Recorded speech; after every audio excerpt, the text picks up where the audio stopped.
All right. Hello and welcome to another episode of the Couch Warrior podcast. As always, I'm your host, Mike. And today I'm joined by one of my favorite guests personally, Clint from Die Hard MMA. We're going to be breaking down UFC 297. What's up, Clint? How are you, brother? You looking forward to this card?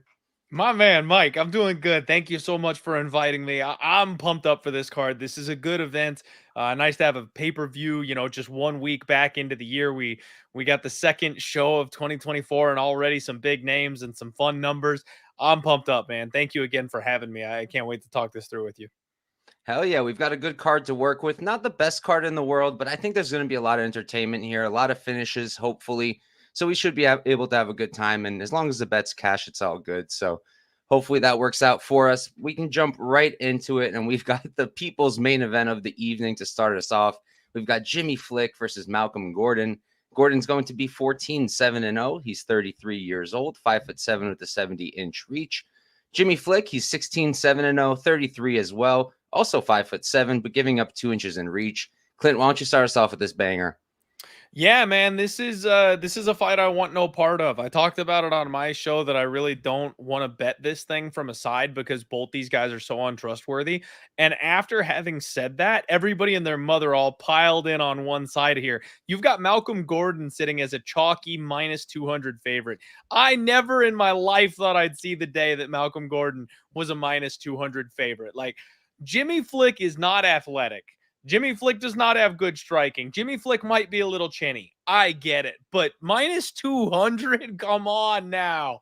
You've got Malcolm Gordon, who he's a solid grappler. He's going to be the Canadian here, hometown boy. We know we've got a Team Canada here for this card going on. So definitely putting him in a spot where he could succeed. But let's not forget that that man is as fragile as it gets himself. Let's not forget that he can find himself in sketchy situations and get armbarred also. So this is a nasty, greasy fight, man. I can't believe this number's gotten out to where it is right now. Yeah, it's absolutely crazy. I had no intention whatsoever of betting this fight. I was more than happy not to. The only bet that kind of interested me was the over 1.5 because it opened at 2.5. A bunch of people hopped in. I'm assuming a ton of money came in and they dropped the line to 1.5. And now the over is like -105. I'm expecting possibly plus money because a lot of people are still playing under 1.5. So that's something I'm considering because neither of these guys is a huge punching threat, right? Flick being knocked out 6 times, Gordon being knocked out, I don't remember off the top of my head, but several times. He's 5. There you go. I don't really expect either to do that, and I don't think we get an early submission. Both guys are very solid grapplers. Both guys are good at jiu-jitsu. It's possible, but I think unlikely, so I kind of like the over. But my hand was forced today. When I got on the train, and I got the Discord notifications from my Discord, people were talking about it, and someone said Malcolm Gordon's at -205, -210. And I didn't even believe them. I had to pull it up, and I was like, oh, like, what? There's no way. So my hand was forced. I put 0.6 units on Flick at +175 to win 1 unit, just over 1 unit. And to me, it was kind of an easy click to make. Like, yes, Flick isn't some amazing striker that he's going to come out here and knock out Gordon. And yes, it's been a little bit sus with him ever since that retirement, and then he came back. Can't really help but assume that it was for money that he came back. So that stuff, red flags and why I didn't want to touch it. But at the same time, Flick has pretty good wrestling. He's got pretty good offensive wrestling. People are kind of downplaying him like as if he doesn't. But you look at the tape and he's a good wrestler. He's shooting. He's getting those takedowns. He's timing them well. His jiu-jitsu is very, very legit. He's never been submitted himself. I think he's got 12 submission wins, something like that, around that number. And on the ground, I think he will have success. I do think that he can get on top. I think he can do something from on top with his jiu-jitsu. And if he's on bottom, I think he can throw up submissions as well. Malcolm Gordon has been submitted 2 times, one by Albazi. The other time, I believe, was pre-UFC. And Flick is a guy that can do it from top or bottom. So if Gordon's the one taking Flick down, I think Flick can throw up subs. If Flick's the one taking Gordon down, I think Flick can hit the subs. I think Gordon is going to be the better striker here, which is weird to say. It's just a fact because Flick just isn't a good striker at all. He's not throwing much. He's just really not much to it, not much essence to anything that he's throwing, no power whatsoever. Not that Gordon has too much power, but I do think he's a slightly better striker. I edged the jiu-jitsu to Flick. Offensive grappling, I'm going to give to Flick. So at plus 175, I mean, it was a no-brainer for me. Just a little bit, not a full unit, because I do have to respect the fact that, like I said, there's a big red flag here. What happened with that Flick retirement? Why did he go away? Why did he come back? Why does he look like shit since he's come back? Those are all valid questions and why I had to keep it a little bit small. But I do think he's very live here. I don't think that Gordon is an Alessandro Costa who can hit so hard that he's going to put him away. I just don't see it. He's not a Charles Johnson. So I'm going to pick Flick, and I backed him with my money at plus 175. I don't hate it, man. You know, I like the whole contrarian angle. Anytime everybody's swimming one direction, I like to buck that trend and go the other way myself. So I respect it. I don't think I can get there myself, but absolutely rooting for you and rooting for my boy Flick. I don't want to see him unconscious on the cage again, or the referee, you know, trying to help him up off the canvas. I would love to see him get a win. I am picking the other way, but, you know, picks versus bets, it's a different game. I think you've got the better of the numbers. Yeah, fair game. I just feel like what's plus 175 is like 33%, 32 or something like that. I think that's way off. Like I think that's way off. You're essentially saying Flick doesn't win this fight more than 3 out of 10 times, and I have to disagree there. So that's that, and we can move on. Next up, we've got Jasmine Jasudavicius versus Priscila Cachoeira. Jasmine is 9-3-0. She's 34 years old, 5'7" with a 68-inch reach. Cachoeira 12-5-0. She's 35. She's 1 year older, same height, gonna have a 3-inch reach disadvantage. So I'll start us off here. I mean, I'm gonna pick Jasmine. Surprise, surprise. She's like minus 400 right now. To me, this is beyond a clear setup fight. Like they like Jasmine. They like Jasmine in Canada. They want her to get the win. Couldn't be clearer because they literally gave a wrestler, a woman who cannot grapple, to save her life. So I have to pick Jasmine. I can't touch her, though, because, first of all, minus 400, Jasmine just doesn't feel good.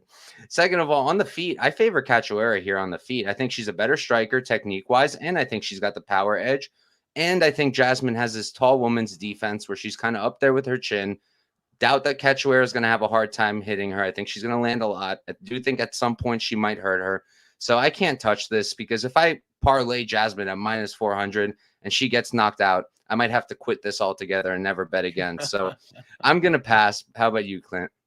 I already locked this one in, man. I've got a 2-leg parlay. Josh Van from last week, which has already cashed, anchors on Jazz this week. I think it's an absolute setup fight, like you mentioned. Jazz is a big version of my girl, Gillian Robertson. If Gillian can take her back, take her down, and choke her out in the first round, then so can Jazz. And actually, I think Jazz is going to be a little bit more violent about it, man. The way Priscila just doesn't know what she's doing on the mat at 35 years old, you can't expect that to get any better. So I think Jazz is going to have her way with her once it gets on the mat. And I actually think she might climb her way to mount and elbow her out. I'm predicting a Jazz TKO here.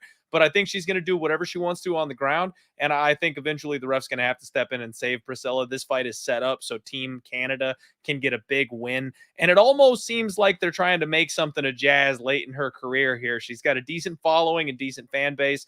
And they put her in a couple of spots where she really could have taken off if she had managed to get the win. I'm not sure why, but it seems like the UFC has got a little thing for Jasudavicius right now. So I'm going to ride the wave, man. I got an anchor parlay here on a minus 400. What could possibly go wrong? Clint, I did notice some interesting numbers after you brought up the KO, because I do kind of like that angle too. I've been saying the under kind of makes sense as well. It's plus money. Fight ends inside the distance is plus 110. I think there's value there. But Jasmine round 2 knockout, plus 1,600. Round 3, plus 2,000. I think those might be my only sprinkles of the card. I feel like those are two decent spots. Cachoeira, bad cardio and bad grappling, kind of plays right into it. And we have seen Jasmine be aggressive with the ground and pound. So it is something I think she can do. Gillian looks for the backpack and the rear naked choke. Jazz looks for the smash. And I think that's going to be kind of the angle here. A lot of people are expecting her to follow the pattern that's kind of been laid out for the sub. And don't get me wrong, she could get it. She could get into a dominant spot, look for the arm triangle, something like that. Those are easy subs to hit from there. But I think she's going to want to make a statement. And because of the way she usually gets aggressive when she gets in dominant positions, I'm going to expect TKO probably above the sub.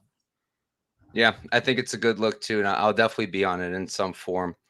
But we can move on. This next fight, I know that we're on opposite sides, which definitely makes things more fun. We've got Yohan Lainesse versus Sam Patterson. Yohan is 9-2-0, 31 years old. He's 6'1" with a 76-inch reach. Patterson 10-2-1. He's going to be 27, so he's 4 years younger, 2 inches taller, despite being the 55 or coming up to 170. And he's going to have a 2-inch reach advantage. Clint, why don't you start us off? Yeah, this is a fun one, man. I'm very much looking forward to this fight. So Yohan Lainesse, I'll be honest with you, man. I'm a hater. Like I do not understand. He's got this following. People think he's good. I don't get why. He's low volume. He's got big power, but man, he's got a gas tank that runs on empty 2 minutes into the fight. It blows my mind that people think this man is a good fighter. I simply do not understand it. If you're low volume and you can go 15 minutes and you can catch people late in the fight, okay, I can see it. If you're gassy, but your foot's on the gas and you go for broke for the first 5 minutes and you're entertaining as hell, okay, I can see it. But he's somewhere in the middle of those things where he's not fun to watch. He's low volume. If he catches you once early, then you're going to go down. But other than that, he's spending the rest of the fight trying to conserve his gas tank because he knows he's helpless once it runs on empty. He's not fun to watch. He doesn't have a good ground game. He got absolutely exposed there by Mike Malott in his last fight. I just don't see it, man. He's not good. And he's taking on an opponent who's 27 years old, Mike. I don't get the hate for Patterson. Does he have tall man's defense? Yes, he does. Does he have a limited resume? Yes, he's a young kid, but he's good at range. He's got a kicking game. He's a phenomenal grappler. And in fact, in a lot of his regional scene fights, he's shown the ability to out cardio people like crazy. They take him down, they wear on him, they try to work him. And instead, he's the one that ends up stepping up and finishing people in rounds 2 or rounds 3. He gets stronger the deeper the fight goes. I think this is a perfect spot to use that against Yohan Lainesse because Lainesse could bank him early in round 1 and yay, go Team Canada if he does that. But I think every other place this fight happens, it's Patterson. The wrong guy's favorite here, Mike. I don't understand this line. Yeah, I mean, honestly, it kind of reminds me of last week, right? With our guy Phil Hawes and Bruno Ferreira, where what made sense on paper was for Phil Hawes to be the favorite, and I strongly felt that way. But at the same time, you had to kind of recognize the chin concerns, and that's why I ultimately stayed off. And it felt real good after he got knocked out. And for me here, it's just like I can't watch Sam Patterson get knocked out by Yanal Ashmos. I can't watch him have that tall man's defense, not in one fight, but in every single fight, and assume that he's going to be able to take the shots here. I do think there's a chance that, going up to 170, he might fill in. The chin might be better.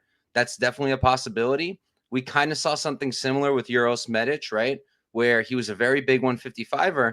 And I felt like he might be undersized at 170, but he wasn't. He's filled out well, and he's been able to compete at that weight class. So there's definitely a great chance that Patterson can come out here and have a better chin. I just can't bank on it. I don't know if I'm too happy having money on Lainesse. I do. I bet him early at -125. Kind of wish I just waited and did the round 1 knockout because I do agree that his cardio is not great. Think we've seen it be a little bit better, but he's still gassing at about the 7.5 minute mark. So that's concerning. Maybe I'll do like a hedge with Patterson round 2 and round 3 just to cover my ass a little bit. It'll hurt if we go to a decision, but it is what it is. We'll see what happens there. I don't think Lainesse is terrible. I think the skills are there. It's just he's lacking output and he's lacking cardio, right? Which are two big things. It's not something to just throw away. That's 2/3 of the puzzle, man. For sure. But here's the thing. It only took Yanal Ashmos 1. And I feel like Lainesse will land more than 1. He'll land at least 20, 30, 40, depending when we finish. And I feel like those are going to add up. And I do think he puts away Patterson. Yeah, but so Mike, how many times have we seen these kids come off the Contender Series and they bum rush their opponent. You got those UFC jitters. You're nervous. He was 26 at the time. Big fight under the bright lights. Now you're in the big show.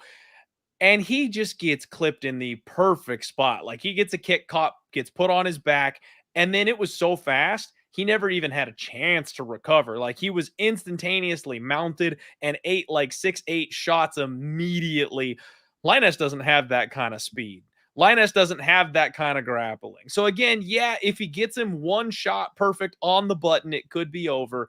But I tend to think that that was his worst night at the offense. In his big debut, young kid under the bright lights, I think we're going to see a better version of him moving forward. He's had a year off. That's going to give him time to prepare. He's going to fill into that body. I can only think that's got to help the durability. You know, maybe doesn't help the tall man's defense. He's still going to have that a little bit. But I just think you saw the worst version of Patterson, and we know exactly what Yohan Lainesse is. Yeah, fair enough. I could definitely see an argument both ways. I think the grappling of Patterson could make it interesting. Just another thing for me there is like I don't think his wrestling is that good, and he doesn't really seem to be shooting all that much in his fights. So I don't know if it's really going to be a path, but a lot of questions here for sure with him coming up a weight class. But we can move on to our next fight. Next up, we've got, I know you've got an opinion here. We've got Gillian Robertson versus Polyana Viana. Gillian's, there we go. That's a sick shirt. Honestly, rocking the shirt, baby. That's cool. But we got Robertson. She's 12-8-0, 28 years old, 5'5" with a 63-inch reach. Viana, 13-6-0. She's 31. She's going to be 3 years older. Same height and going to have a 4-inch reach advantage. Clint, I got to let you start this one off. Yeah, man, my girl Gillian. It's crazy to think she's still 28 years old. I keep having it in my head that she's already hit like 30, 31, but she's still very young, man. And the grappling is where this fight comes into play, right? You've got Gillian who wants to be nothing but top, right? She always wants to get on top of her opponents, smother, smash, find the back, tap them out. That's what she's all about. That's her entire game. She's a back taking specialist, right? Now, she moved down to 115 and mixed results, right? But you can't really hold what happened in her last fight against her too much. If she has a wrestling deficiency against somebody like Tabitha Ricci, that's going to cause problems, right? Luckily, that's not the case here in this fight. You've got Polyana Viana, who is more than happy to fish for arm bars off her back. Man, she's doing the OnlyFans thing. I don't know how invested she is in her future as an MMA fighter, as a UFC fighter. She's got great hands. She's tall, she's long, she hits pretty hard. That's all great. That's all fine and dandy. I can't complain about that whatsoever. But she's going to accept bottom against Gillian. And I think that's the whole fight right there. You've got two grapplers, the stronger of which is going to end up on top in these scrambles because the weaker of the two is more than happy to lay on her back and try to catch you from bottom. That's all I need to see. Yes, Gillian's going to be at a striking disadvantage. Do I think it matters? Not a lot, because I expect this fight to take place grappling more so than striking. So yeah, I like Gillian Robertson here. I threw her in a little parlay. The line, probably a little wide. I will admit that at this point. However, I do think she gets her hand raised at the end of the day. So just one of those just win parlays where you link two money lines up, and I hope you're on the right side of both. Yeah. So for me, I agree pretty much with everything you said. I think that Robertson here, she is at a striking disadvantage. And I'm pretty interested to see what happens if we don't hit the ground early and often, because I do think Viana can hurt her. I do think that Viana can land a lot on her. I like that she throws straight down the pipe. And a woman like Robertson, her striking, it sucks. Her striking sucks. She throws everything with a little bit of a hook and an angle. And what do we know about that? We know that if somebody's fighting like that and they're fighting someone who can throw straight down the pipe, they're going to be getting hit a lot more than they're landing, and they're going to be the ones getting hurt. So I do think Viana can hurt her. I do think Viana can catch her on the feet. And the KO props for Viana were relatively interesting. But watching it, like, the woman can't defend a takedown to save her life. And on top of that, yeah, she's more than like she doesn't even want to bother, right? She's more than happy to go down there and look for the subs, look for the arm bars.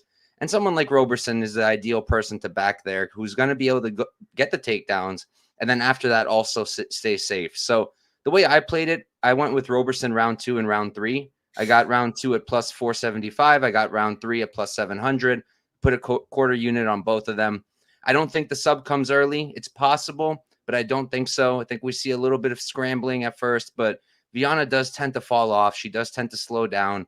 The Lucindo fight was kind of weird for me. I don't really know what the hell happened in that second round where she kind of just gave in and then got submitted. Someone like Robertson is going to put her away. So for me, the round 2, round 3 props were a good way to bet it and also keep my stakes small, because do I want to be backing Julian Robertson at minus 250? Hell no. So half unit play in total to win around a unit, depending on which one hits. So that's the way I'm dealing with it. I like it. We see the same way this fight plays out. The one thing that I could say is a little bit different why I went moneyline parlay instead of props is simply because Gillian is shown that she's capable of top timing. You know what I mean? Like, if she does end up getting on top and not finding a dominant position against a dangerous bottom player, she might just grind out the clock. She's done it a couple times. It's rare. She prefers to finish. I get that.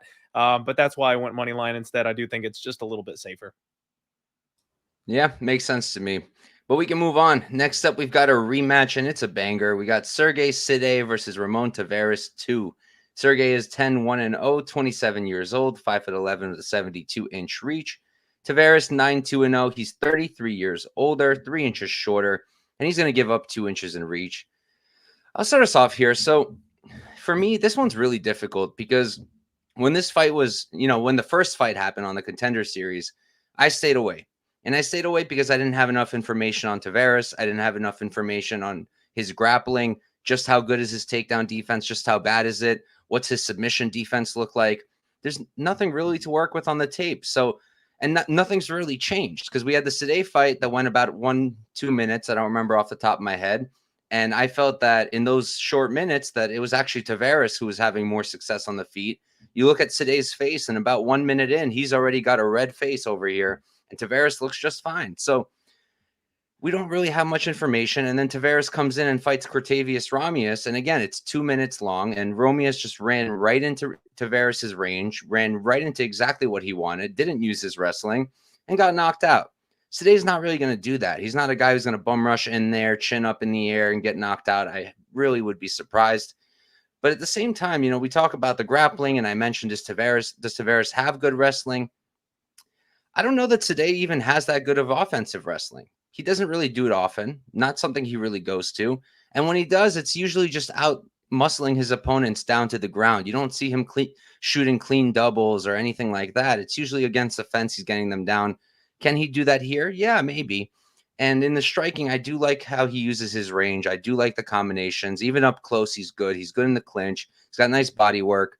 He's a good fighter. I just don't have enough on him. And I have even less on Tavares, who I also think is a good fighter. He's an absolute dog. He's a definition of going to fight for your money. If that ref didn't step in, I have a strong feeling that Tavares would have gotten up and kept it going. I don't think that he was done just yet. He's really good in the pocket. I really like his body work, even more so than Sidey. It's just I don't know what his grappling is going to look like. I was really tempted to back him here because, like I said, in the Contender Series fight, I did feel like in those few minutes we had, it was Tavares who looked better. It was Tavares who looked like he was finding success. And if he's able to back up Sidey here, I do think he can win the upset. It's just that what happens if he's beating up Sidey on the feet and then Sidey starts shooting and it's working. I can't account for these things because I just don't know yet with Tavares. So I think I have to stay off the money lines. I am going to look at the over. It's getting close to plus money. It's at minus 110 right now for the over 1.5. And I get it. It's because both guys have primarily first round finishes and their first fight ended in the first round. But what do we know? We know that usually rematches don't play out the same. We know that at bantamweight, flyweight, under 1.5s aren't usually the thing hitting. And I just feel like both guys are very tough, very durable. I know Tavares got knocked out by Sidey, but he didn't really. I think he could have kept going. And Sidey, I don't see him getting finished early here either. So if I'm going to have money on this, it's going to be the over. How about you, Clint? Yeah, I like your breakdown, man. I couldn't agree with you more on really any point on there. I think it's dog or pass from a money line perspective. If you're going to play it, I'm not playing it. I just don't know enough about either of these guys to feel strong or make any kind of a real opinion here. So like I said, I'm going to take the coward's way out. I'll say dog or pass. I think Tavares was showing that he was having some success. And I think if the fight gets extended, he's likely to continue that kind of success. But, the odds makers know things we don't sometimes. Maybe he's not favored for a reason, because if you watch that first fight, everyone I think can pretty plainly see that he was having more success. So I'm definitely going to be passing here. I'll be picking Tavares, but I'm very curious. I want to watch this fight, see how it plays out, and just kind of pay attention. Yeah, it's good to have two good prospects entering the UFC, so I'm happy to just watch them face off again. Moving on, though, we've got Charles Jourdain versus Sean Woodson. Jourdain's going to be 15-6-1, 28 years old. He's 5'9" at the 69-inch reach. Woodson on the other side, 10-1-1. He's going to be 31, so he's 3 years older. Going to be, bear with my math for a second, 5 inches taller, and he's going to have a 9-inch reach advantage. So, Clint, why don't you start us off?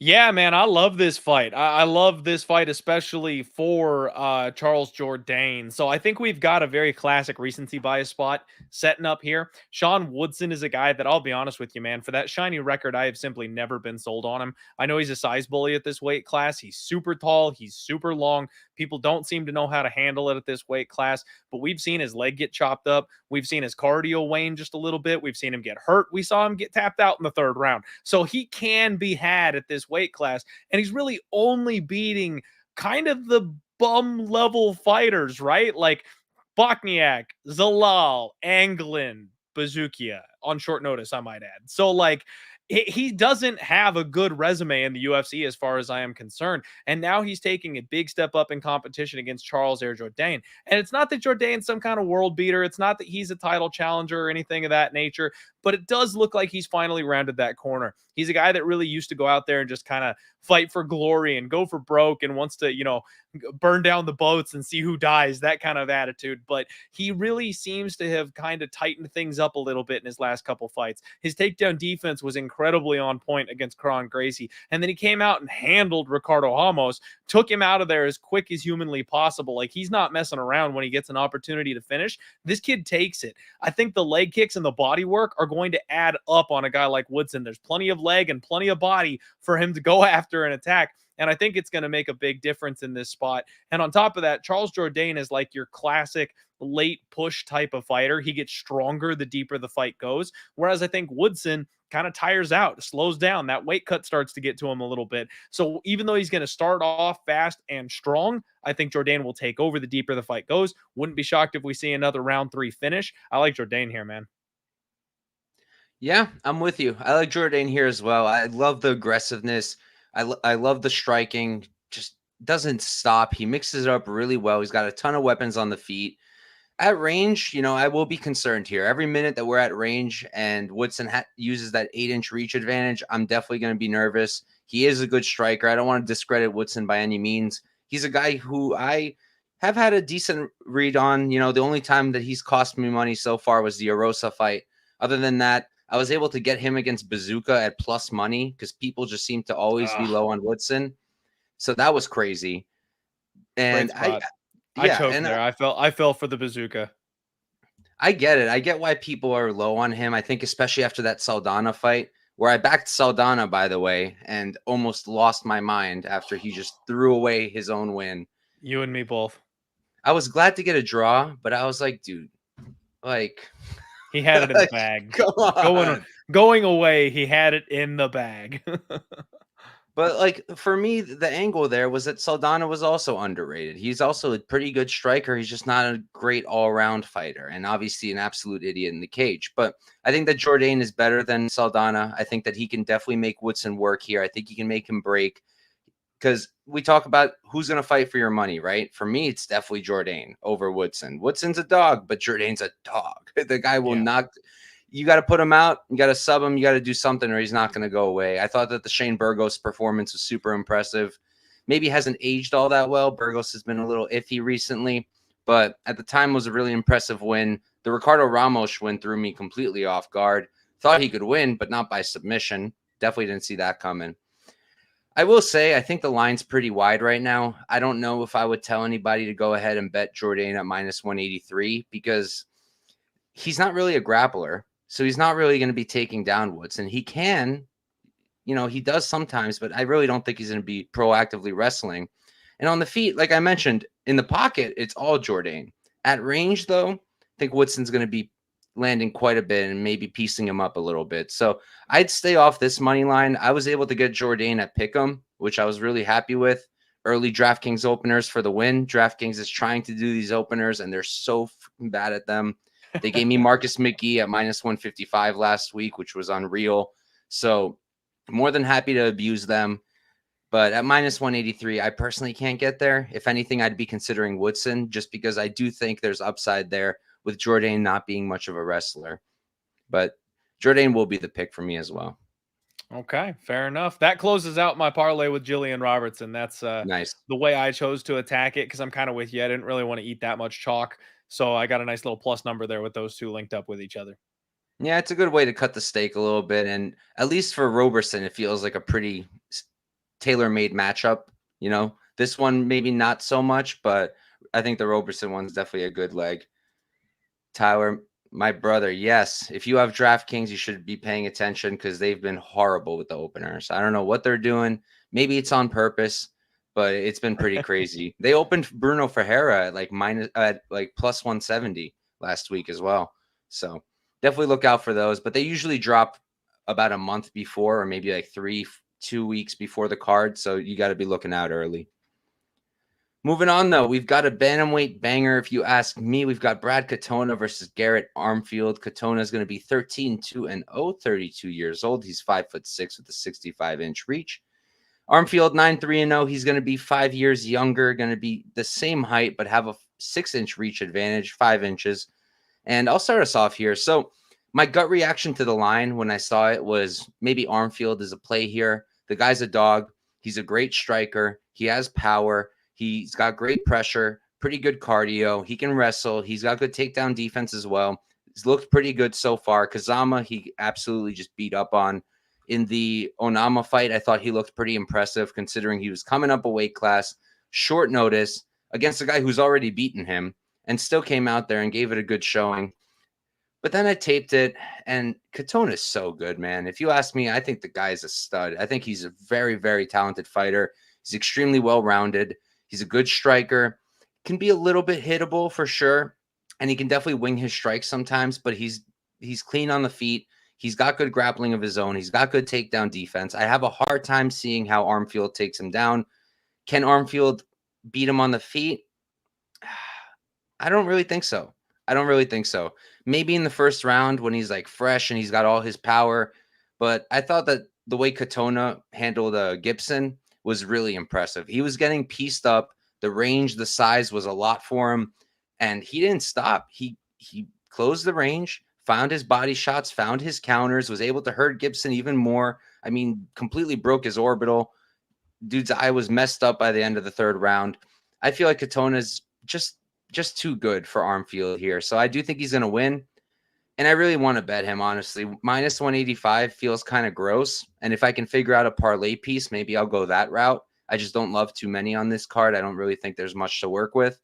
But I'm also going to be considering Katona by decision. It feels a little, a little square because, yeah, all his wins are by decision, most of them. But, you watch the Gibson fight, and he did do a lot of damage. I mean, that orbital was a big problem. So can he put away Armfield? Maybe he can. So I'm a little hesitant. I'm going to play him somehow, I think, because I just think this is a really good spot for him. How I'm going to do it, I don't know yet. How about you, Clint? Yeah, man, I think it's Katona or pass, and I think it's Katona by decision. I kind of compared him to GSP a little bit when I did the breakdown, and again, not stylistically speaking or ceilings, speaking, but it's his IQ. It's the way this guy fights. Like, he just thinks his way through these things, and he finds his little edge, and he abuses that edge until he wins the fight. He just knows how to win MMA fights. That's all it comes down to. He's not going to overextend. He's not going to get fancy. He's not going to try to kill the guy. And if you give me a minute winner versus a moment winner, most of the time, I'm going to take the minute winner. And that's what he does. Brad Katona just knows how to win these MMA fights. And as long as he doesn't get cracked by a big shot and put down or something like that, I think this is a good fight for him to win. So I will be picking Brad Katona as well. The money line's a little bit out of control. I'm not super familiar with Garrett Armfield, so I don't feel convicted on this one. But yeah, I'll pick Team Canada again. Yeah, I'm with you. For me, it's just like I really think Armfield needs a finish here, and I don't see it happening. So yeah, that's where I'm at. Moving on, though, we've got the main card opener, and it's a banger. We have Arnold Allen versus Movsar Evloev, 19-2-0 versus 17-0. Allen, he's 29 years old. He's 5'8" with a 70-inch reach. Evloev, he's going to be the same age, 1 inch shorter, but actually has a 2-inch reach advantage. Clint, why don't you start us off? Yeah, I love this fight, man. This is a really good fight. And we're looking at, maybe the next person to enter into the contender circle in this weight class coming off a win here. Arnold Allen, fast hands, big frame, good size for the division, hits really freaking hard. Very durable, tough guy. Looks like he's worked really hard on that grappling and takedown defense. And then you got Movsar Evloev, who is a absolute monster. Came up a weight class because he put too much damn muscle on the frame to stay down where he was, and now he's just mauling people up a weight class. Incredible grappling. Like, you can't stop this guy's pace and pressure.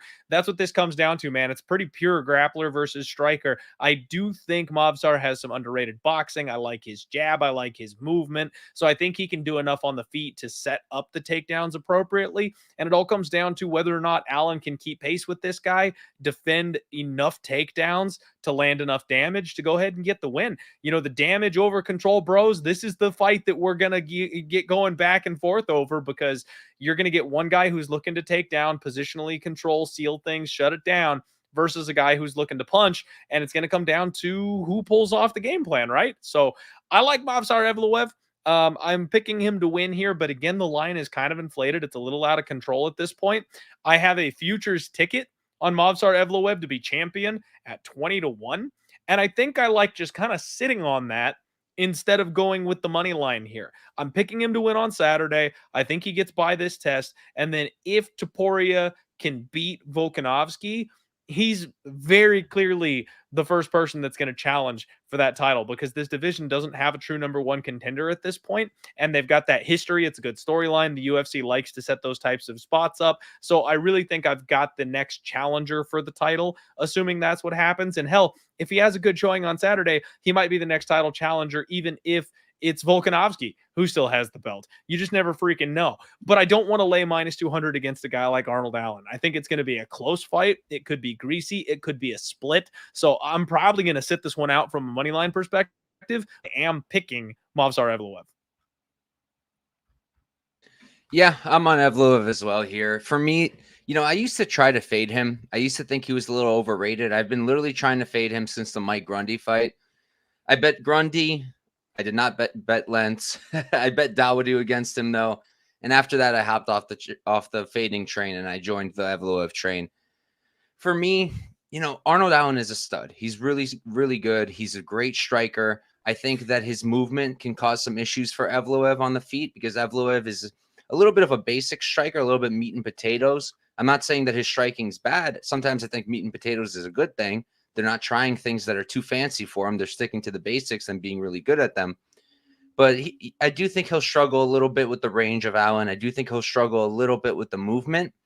That said, Allen hasn't fought a wrestler like this, period, ever. Last time he did, it was Mads Burnell. This is in 2018. So we are talking 6 years ago when he was about 24 years old. So, of course, he's improved a ton since then. But, I mean, the guy was getting mopped. He was getting mopped until he got that submission. He was losing that fight. He was getting out grappled. And I'm sure the grappling has come a long way, but Evloev has been grappling his entire damn life. And he's a stud at it. He's very good at it. Now we know beating a guy like Diego Lopez, holding him down, surviving those sub attempts, surviving everything. We know it's not an easy task anymore, because the dude's also been killing it. For me, as long as Evloev can find those takedowns, it's going to be relatively easy for him. I do think it's going to be hard to find the takedown, so I don't think it's going to be an easy fight. But I think as we progress through the fight, he's going to get them easier and easier and win a decision here. So I backed him at minus 160-ish. I want to say like minus 165-ish. I put 3.4 units on it. My biggest bet of the card. I feel pretty good. Can he get like maybe submitted? It's possible. And I get the angle that people are bringing up because I mean, the guy's been in so many bad sub positions at this point, not just against Diego Lopez. Nick Lentz had him. Grundy had him for real. It looked real tight and he got out of all of them. And I feel like that should also be considered, right? Yes, he got put into the sub positions, but he also just did not tap, kind of Volkanovski Ortega-esque, where he's just going to keep fighting through it. Either you got to put him out or he's going to get out of the submission. I think he'll get out of any guillotines or front chokes that Allen throws his way. And I don't think that Allen can knock him out personally. So it's Evloev for me. Big stake, a little bit nervous, but hopefully it all works out. Man, I'll lay you to rest just a little bit. I don't think it's humanly possible to submit Movsar Evloev. I don't think a man on the planet is capable of doing it. You could throw him in there with Frank Mir in his prime, and he's not tapping. Like this guy has unreal flexibility and just knows how to like remain calm and chill out so he doesn't get overexcited and cools his breathing and lowers his heart rate. Like he just doesn't tap. It's not possible. So if anybody's gonna finish him, I think it's got to be by knockout, and I have a hard time seeing that happening too. Yep. And he's been just ferocious recently. Like you can tell the kid is fucking hungry, you know? Like Yeah, he is. he wants this, and I'm sure Allen wants it too, of course. He's a young stud also, but I just think that Evloev's got this. I'm with you. I agree.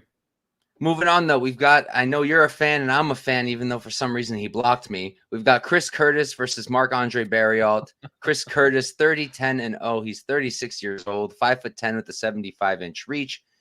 MAB 16-6-0. He's 33. He's 3 years younger, 3 inches taller, sorry. And he's going to be at a 1-inch reach disadvantage. I'll start us off. So, look, one big thing with me with Chris Curtis is kind of the mental.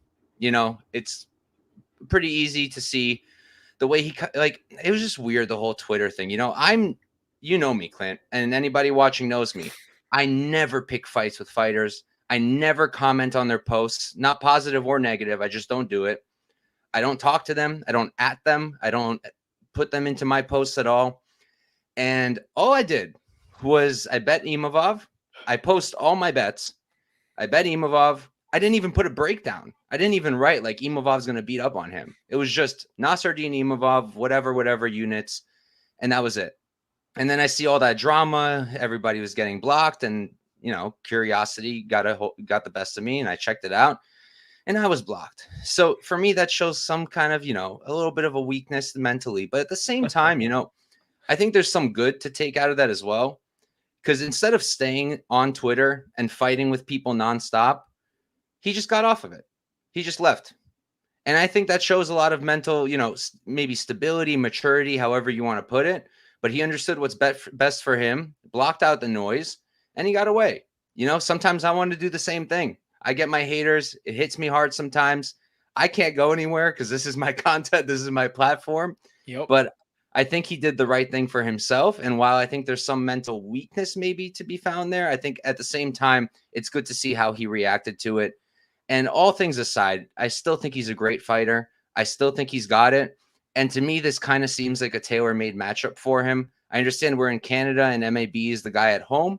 But look, if you're not a fantastic grappler or you're not just a significantly better striker, I don't think you're going to beat Chris Curtis. And we do talk about it. We say, you know, Chris has low output. He kind of does. And we say that he tends to look for the counters, which he also kind of tends to do. But then you look at the numbers and, you know, he's landing 80, 90, 100 against, I believe it was 100 or close against Vieira. He's throwing a lot. Those aren't little numbers. Clearly, his output is a little bit better than we're making it out to be. And I think he's been leading a lot more as well. I saw a lot more leading the exchanges against Gastelum. Against Imavov, not so much, but I think he was a little outmatched there. But a guy with MAB, he's very straightforward. You know what you're getting. You're getting a cardio machine who's got really good pace. But is he a great wrestler? No, he's not. He doesn't even really shoot takedowns. And if he does, I don't think he's going to get them here. And he's a good striker. I like his jab a lot. I like his combos a little bit. But I think Curtis is a much better boxer, like significantly better boxer. And every time MAB closes that distance, the way he strikes, he kind of does like the jab and then he'll follow it up with like a loop. Curtis is going to counter that pretty easy. And he's clean, he's crisp. So I'm going to pick Curtis. I wanted to play him when he was like around -175. Waited too long, considering making him the parlay piece with Katona. But at the same time, you know, I can see a world where Chris comes in. He is a little bit hesitant. MAB comes in there round 2, round 3, throws more volume. But the more I look at it, I really do think this is Curtis's fight to lose, especially, you know, Julian Marquez against Marc-Andre Barriault. I'm not seeing a lot of people talk about that, but Marquez was boxing his head off in the first round. I was watching that fight, and I originally had picked Marquez to win, and I was like, damn, why did I pass? And then I got reminded why I passed. But Curtis isn't going to break like that. He's not going to break like Marquez. When has Curtis really been broken by pressure? I don't think it's happened. So, and he got shot on over 20 times by Rodolfo Vieira. So, yeah, long story short, I think Curtis got this. Whether I get to a bet, I don't know. I would have liked a better line, but I think he's the side. How about you, Clint? Yeah, man, I already got locked in. You and I are opposites, just like the Movsar Evloev fight, but flipped, right? I got the early line. I got -166, 4.98 units to win 3. So damn near a 5-unit bet for me. My biggest bet on the card on Chris the Action Man Curtis. Love that number. I would be a little sketched out at -200, -210. I don't like that nearly as much. So I'm right there with you. I got in early. I'm happy with my position. It was a spot that I had circled and I was looking forward to jumping on as early as possible. So I love this spot for my guy, Action Man Chris Curtis. And I'm right there with you, man. I love that he got off of Twitter. He followed me. We had a little back and forth. He knows I'm a supporter. So I'm a little sad that he's gone because I was in the inner circle. We were good. We were boys. So I'm a little bit bummed about that. But I do agree that I think him shutting out all the noise, and even though that was part of his thing, honestly, more often than not, he was having fun with it. You know what I mean? He liked to antagonize people. But I do think it kind of started to get to him there at the end. And I'm not the guy that calls people weak or soft or anything like that because shit, man, I block people all the time. Like if you're going to be a dick and you're going to, you know, invade my peace, I am not going to let you just keep doing it. I don't see the point in that. And thinking people are soft for not wanting to be terrorized online 24/7 is one of the dumbest things I've ever heard of. So if you're one of those people that like parade around like, oh, look, he blocked me. No, you're a fucking dick. Like that's why you got blocked is because you're a fucking asshole, not because you did anything special or because they're soft or weak. People just don't want to go online and get upset or bothered, and that doesn't make them weak. That makes them smart. So yeah, I don't have any problem with Chris doing what he did. I'm sorry you got caught in the crossfire because, you know, I can understand. I can absolutely understand why a fighter wouldn't want to see everyone picking against them every time they opened up their Twitter and went on social media. I've thought about that myself. I've picked against fighters and been blocked by people before for the same exact reason, because I've bet against them, and I get it. Like, especially if you've got a following, if people like your tweet, it pops up on their feed and they go, this fucker is picking against. Like, you don't need that type of energy going into a fist fight. I wouldn't want that either. So I get it. But at the end of the day, stylistically speaking, I think this is a perfect fight for Chris Curtis. So he's got 92% takedown defense rating. One man in the UFC has been able to crack that 100% takedown defense rating. And I don't think Marc-Andre Barriault's the guy to go back to that and crack it further. Not going to happen. You've got a guy who can handle the pace and the pressure, very defensively solid, shells up well, prevents damage. And even though that's not great looking to the judges all the time, Chris Curtis gets more active the deeper the fight goes. So you mentioned Marquez. Like, yeah, he started strong, but he doesn't have the gas tank to keep up. That's the kind of guy Marc-Andre Barriault breaks. That's not going to happen with Chris Curtis. He won't be able to take him down. He won't be able to out-cardio him. And in the third round, he's not going to be hitting a punching bag that's tired. He's going to have a guy who's figured out his timing and his distance, throwing back at him, rib roasting him every single time he opens up. So yeah, man, I think this is a perfect Chris Curtis fight. I think it'll be close for rounds 1 and 2. Towards the end of round 2 and into round 3, I think Curtis opens up. And you know what he does once he finds that timing, distance, and body? He puts people in a bag. I think we're going to get a late round TKO from Curtis in this spot. I think he's coming hungry, focused, got a little bit of a layoff. He is a little bit older, so we want to mention that, honestly, man, that probably was the best thing for him. Give that body a chance to heal up. He was extremely active when he first got to the UFC, took fights every other weekend, and at 36, you just can't keep that up. So I think these random fouls and the weird situations that have happened to Chris might have been the best thing for him. Force him to sit back, force him to reset. Now he's on a pay-per-view card with his best buddy and champion, Sean Strickland. They're going to be coming for blood together. Yeah, I'm with you, brother. I do think he should pull this off, and I do think we're going to see a real hungry Chris Curtis. He's got a lot to show, and I think he's going to come out and show it. Moving on, though, we've got Neil Magny versus Mike Malott. Magny, 28, 11, and 0, 36 years old, 6'3" with an 80-inch reach. Malott, he's going to be 10, 1, and 1, 32.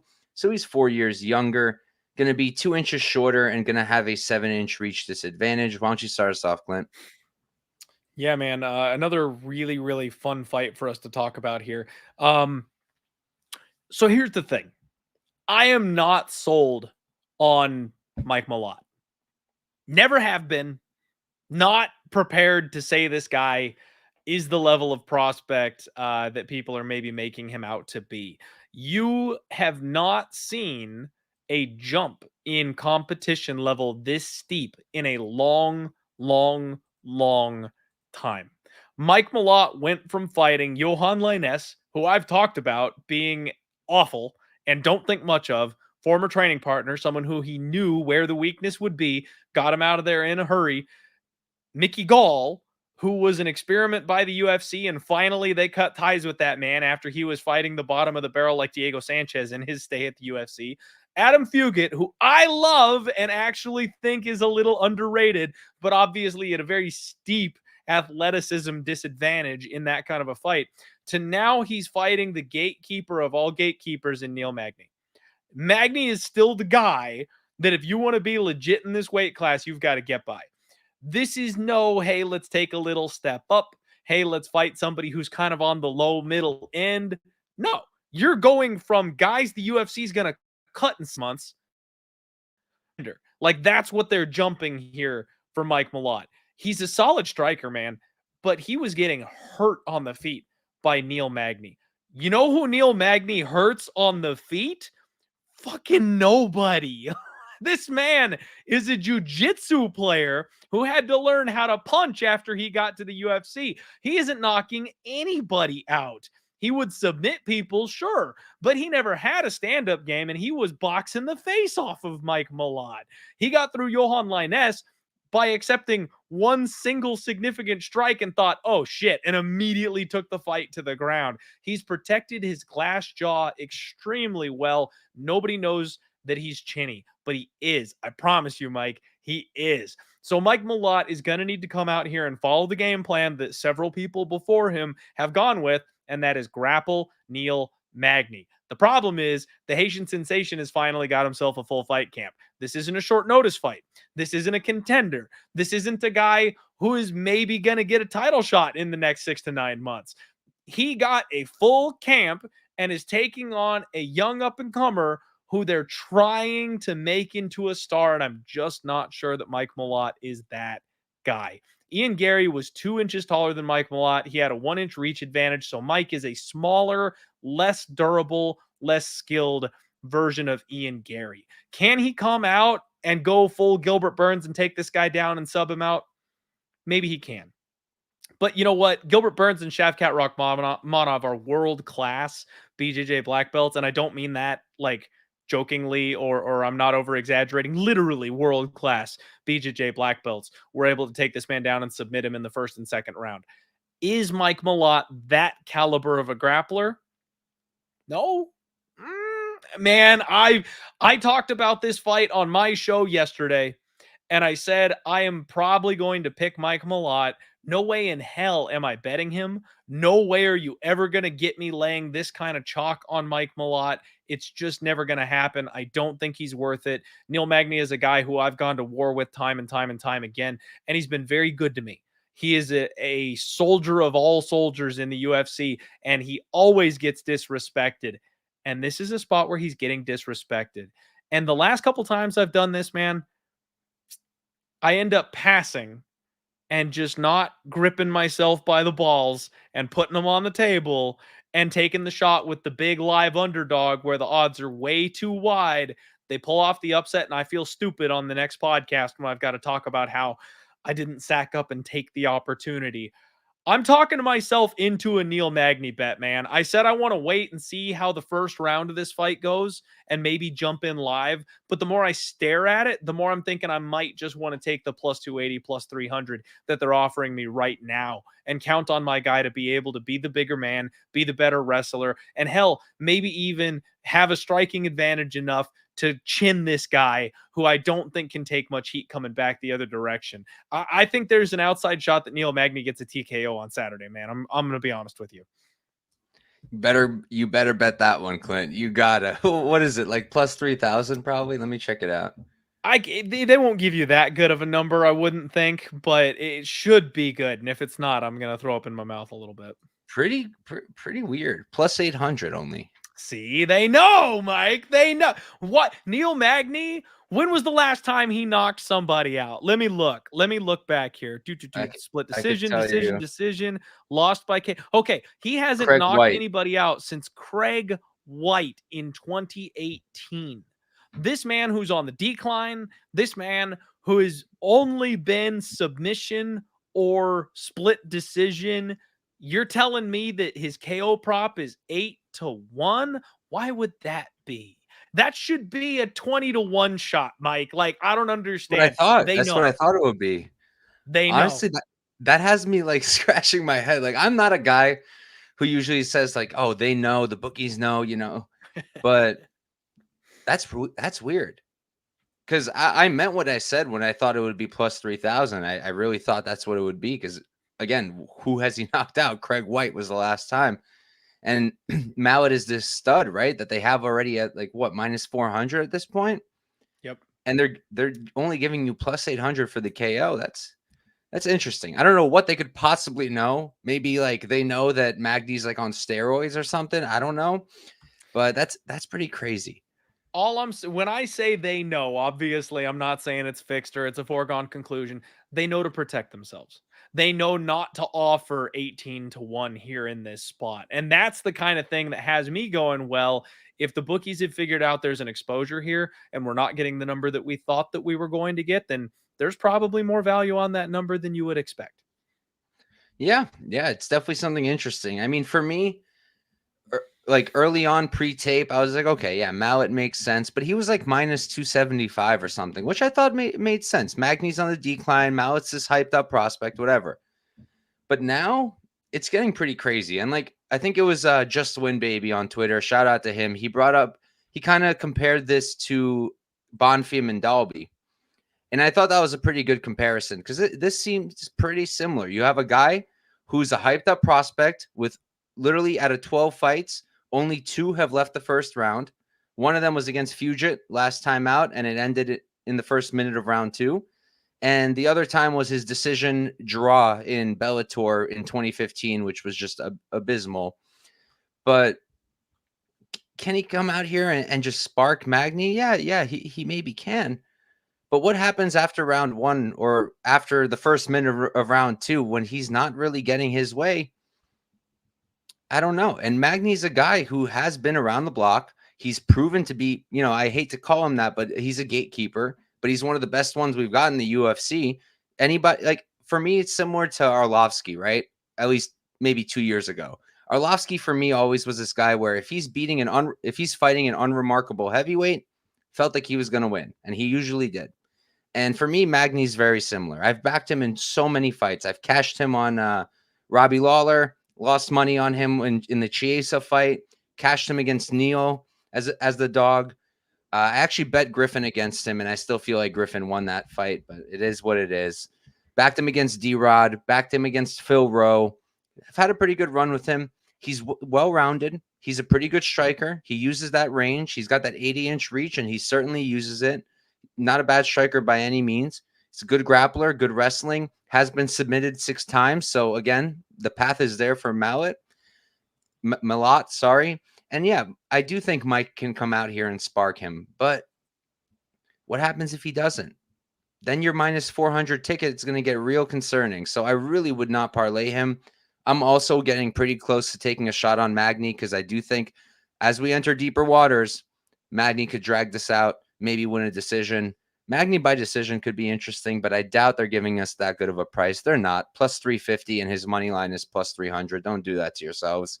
If Clint's right about the knockout, then you're going to be devastated. If you're gonna play this one, the money is more than worth it at this point. You're Yeah. already getting enough juice on that kind of a number.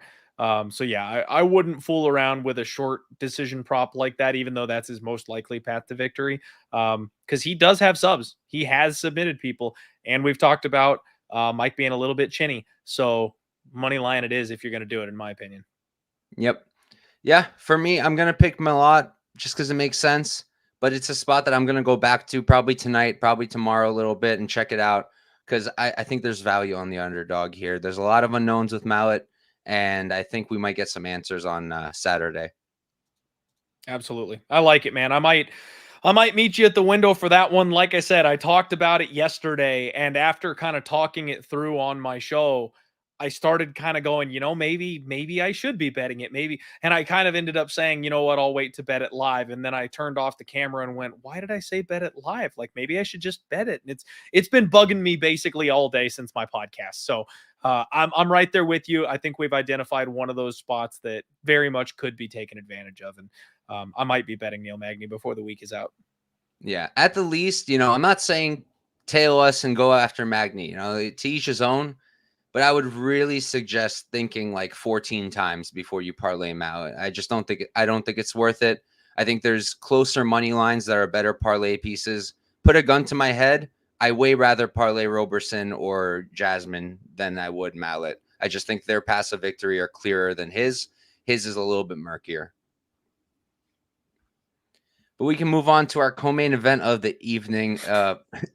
A title fight I don't know if anyone really wanted, but we're going to get it anyways. We've got Rocky Pennington versus Mayra Bueno Silva. Pennington 15-8-0. She's 35 years old, 5'7" with a 67-inch reach. Silva 10-2-1. She's 32. She's 3 years younger, 1 inch shorter, and she's going to have a 1 inch reach disadvantage. So for me, I honestly like Pennington to win. I really do. I've never been high on Mayra Bueno Silva. She's a fantastic finisher, really opportunistic grappler. The submissions are very, very legit, very dangerous. But the cardio's already been proven to be a concern in 3-round fights. She's never been in a 5-round fight, never been to a round 4. And we have to work with what we know. And based off of what I know, I don't think she's going to look good in round 4. I don't think she's going to look good in round 5. I think she's going to struggle. Even in round 3, she might be struggling because a woman like Pennington is going to bring the pace. She's going to bring the pressure. I think that Pennington's a better boxer. I think Silva has more weapons on the feet. I think that in terms of grappling, who's the better wrestler? I can't really tell you personally.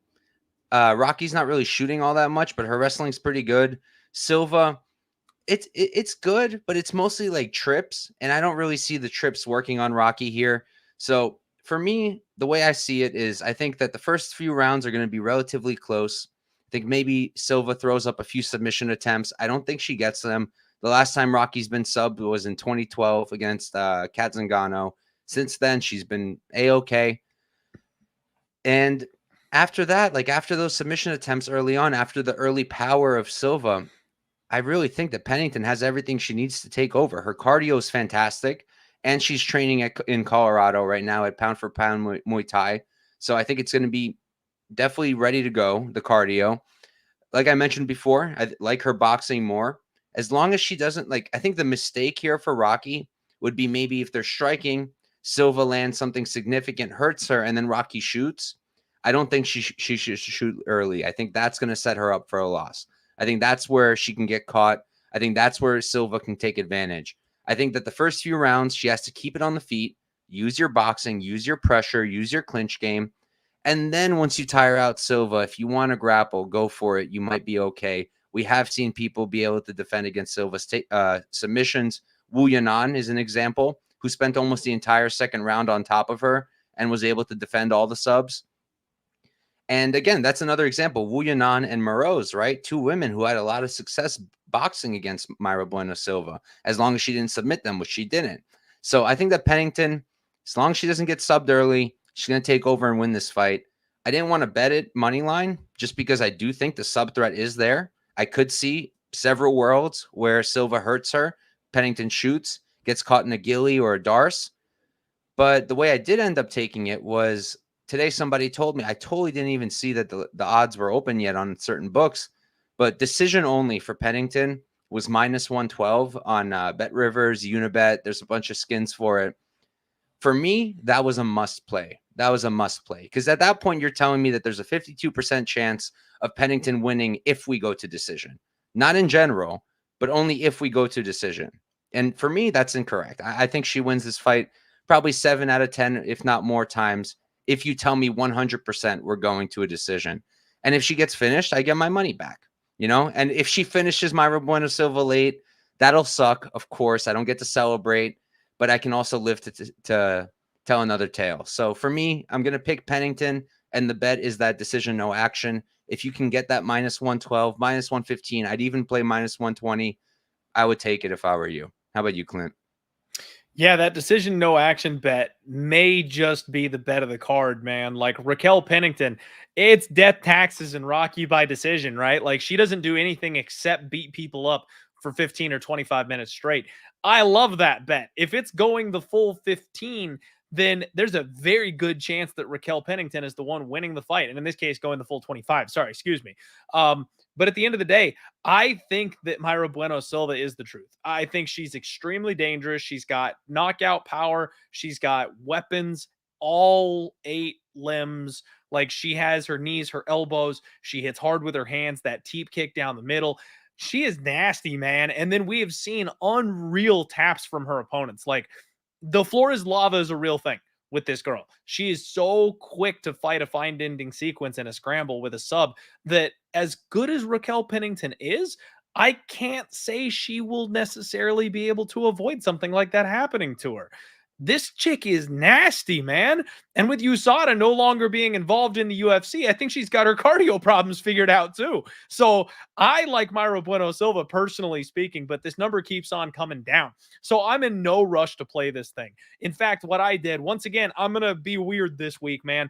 I've got 2 units on Mayra Bueno Silva to be the champion of this weight class at the end of the year, plus 400, right? If she beats Raquel Pennington on Saturday, defends her title maybe once rest of the year. I don't know, maybe twice. We're not sure, right? Like we have no idea. But she just needs maybe one more fight where she's a minus 200-ish favorite to wrap up the year. And then I cash that ticket.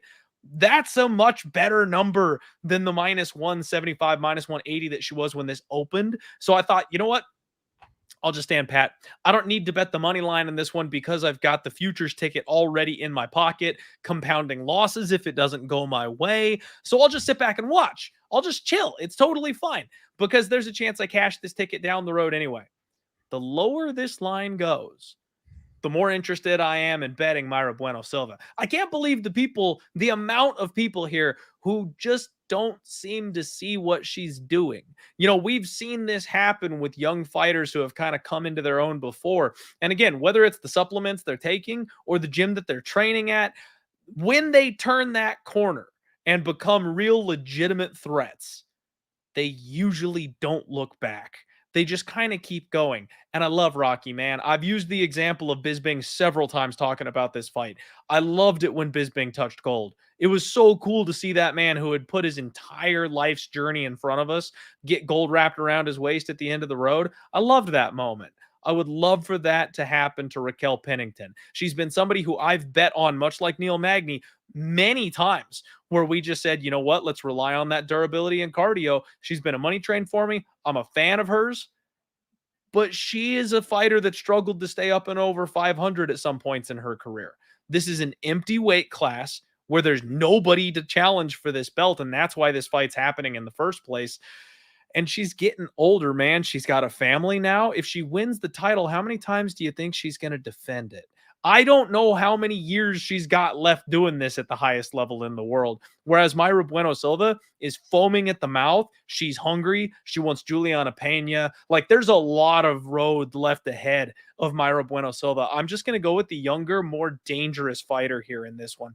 I think at some point she hurts Rocky, whether it's on the feet or whether she catches a sub, or even if we're in one of those cage clinching type of situations and she locks up that nasty freaking Ezekiel choke that she's got from the front. I think she's going to find a way to hurt Raquel Pennington and she gets the belt on Saturday. Yeah, for sure. I mean, if you put like a gun to my head and you told me like, make a money line bet right now, I'd probably lean betting Silva because I do think that finish might come.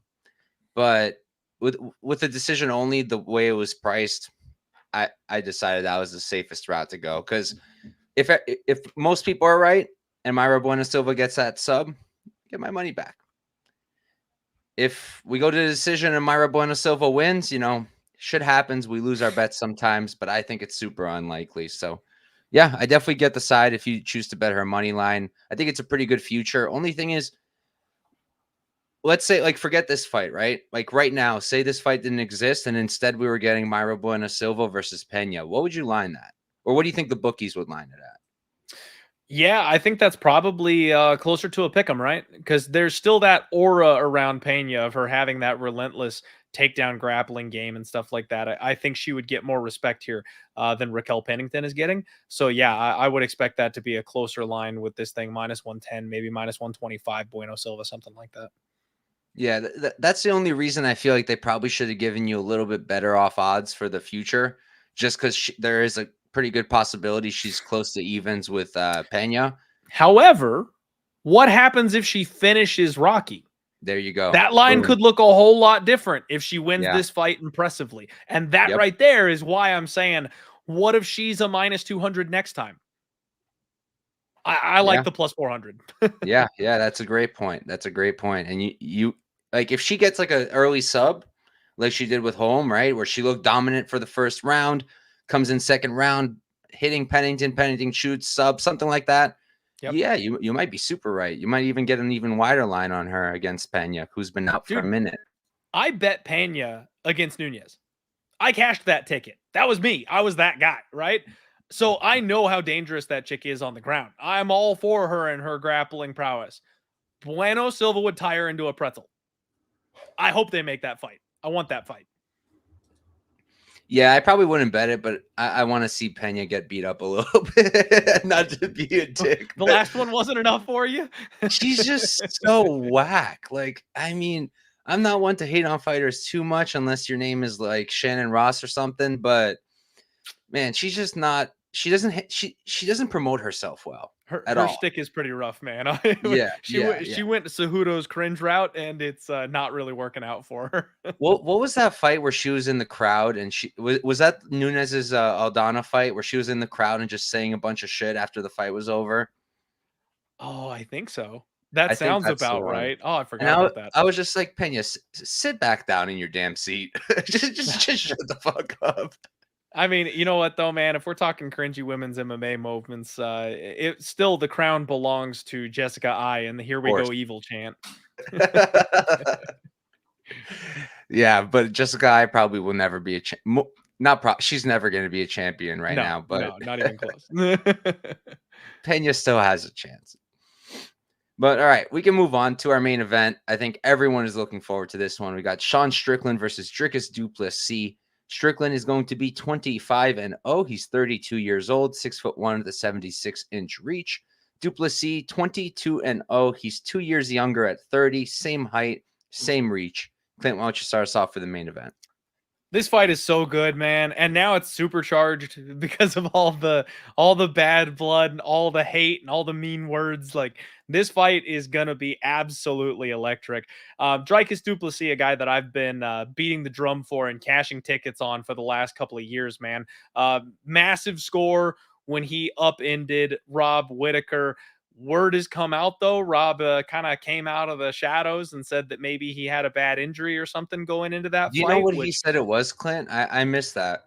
I didn't see what the exact injury was, no. And that's something that, like, it kind of casts a shadow of doubt over Dricus going into this now. I don't know what the injury was. I wasn't able to find it, and I do my best not to support those stupid clickbaity type of headline tags or anything like that. So I didn't dig further. I probably should have, but he's claiming he was injured, which a lot of people are, attributing, hey, that makes sense as to why Dricus beat him now, that kind of thing. I think Dricus is a freak, man.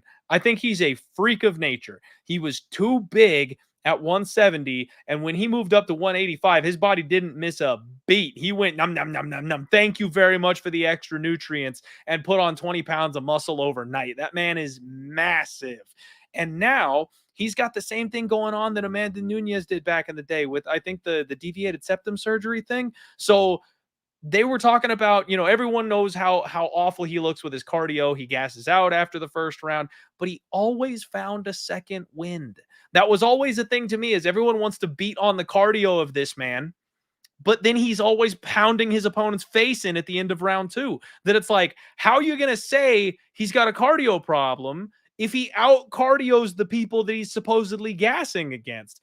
He somehow manages to find that next gear and keep going anyway. It would make sense if he had some kind of a breathing problem. He wasn't able to, like, they were talking about, like, I don't know, it was like 60% of his lungs or something like that. So if he wasn't only able had to 7% of his oxygen, Clint.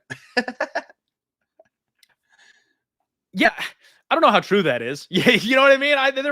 That might not be fully accurate. However, we have one fight since he got the surgery to fix that. And that was when he beat the brakes off of Rob Whittaker and never showed a sign of slowing down. So he looks like he's got that problem fixed going into this fight. And if that's the case, a big thing people are talking about is the cardio edge that Sean Strickland is going to have over Dricus. It may not be as big of an edge as people are expecting it to be, because this guy might have better cardio than a lot of people are giving him credit for. We're going to find out real quick on Saturday. I'm looking forward to it. That's a big question mark for me. But at the end of the day, man, I bet Abus Nurmagomedov against Sean Strickland. Why? Not because I thought he was going to outlast him and out cardio him and go life and death for 25 minutes, but because I thought he had that one hitter quitter power, and Sean Strickland steps straight into the fire and relies on karate chop parries to keep his opponent's fists away from him. And I think that's not going to work against an absolute horse like Dricus du Plessis. The guy is too fast. He's too explosive. He hits too hard. And we saw what one little feint against Alex Pereira did to open up that guard. If Dricus gets one shot, man, this thing is over. And on top of that, I think he might be strong enough to have grappling success. I know Sean is underrated on the ground. He's slicker on the mat than people give him credit for. But Dricus, again, is just a different kind of beast. And we've seen that he can tap out. Did you see he did like a Shark Tank with black belts? Did you watch that? I did see that. Dude, yeah. he tapped like 8 out of 10 of them. It wasn't even a contest. He is so nasty on the ground. I love the fact that this guy can finish from any position, anytime, anywhere this fight goes. And the fact that it's more emotionally charged now for Sean, I wouldn't be shocked if he steps into the fire a little more aggressively than he usually does, and that could make him pay. I'm on Dricus, man. I wanted to be on Dricus against Israel Adesanya, and I'm mad because I would have made so much money in that spot, but I'm never going to get that plus 300. I'll have to settle for plus 114. Yeah. Yeah, so for me, look, I have Dricus and Roman Dolidze in the same category. I think they're both not good, or thought they were both not good, and they've just shocked me every damn time. I mean, Dricus has been impossible for me. He's my definition of I can't cap this guy, because we go into the Brad Tavares fight, and I'm like, look, if we're going to the decision, it's got to be Tavares. Guy's got bad cardio, very sloppy on the feet. Tavares is going to be able to pick him apart, especially as the fight goes on. And what happens? Tavares is having success. It looks like I'm 100% right. Dricus is tiring. But yet, despite looking like he's dying, the guy is still throwing a ton of strikes. Round 3, he looks physically unwell, but he still wins the round. He looks like he needs to get the fuck out of there. But he still keeps going, and he wins the damn decision, which no one expected, really. I think everybody thought similar to how I feel about Pennington Silva. Everyone felt like, all right, if this goes to decision, it's probably Tavares. And I don't think anyone expected Dricus to fight through what he did and still come out and win. And then, against Darren Till, I faded him because what was the read? The read was this guy has a lot of power and explosiveness, but he's so sloppy. A good counter striker can counter him. And Till did have some success, but again, Dricus comes in, does Dricus things, and in the sloppiest manner possible, submits the guy. And then we go into the Brunson fight. Finally, I'm like, you know what? It's time to get on the Dricus train. Enough losing money. And then he almost dies again. And I'm watching that fight, and I'm just like, yo, this guy. Like, I was telling myself, if he loses this, I'm done with Dricus. And, he pulled it off, got that win as well. Against Bobby, Bobby Knuckles is one of my favorite fighters in the UFC. It's him and Max Holloway, my two number ones. And I had to stay off of that fight because of that. I try not to bet on guys who I just really love as a fan because A, leads to bad decisions, and B, I really rather just watch them fight and hopefully win. And he did my guy dirty, man. He beat up on him. He made him look not like he usually does. And maybe there was some injury. And while you were talking, I did Google it.